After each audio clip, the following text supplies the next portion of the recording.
Oh shit. Here we go again. What? Huwag mong subukan. Masisira ang buhay mo.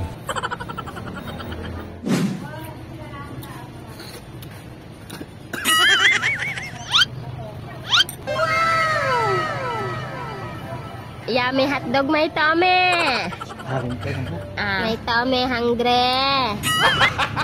Asa ko?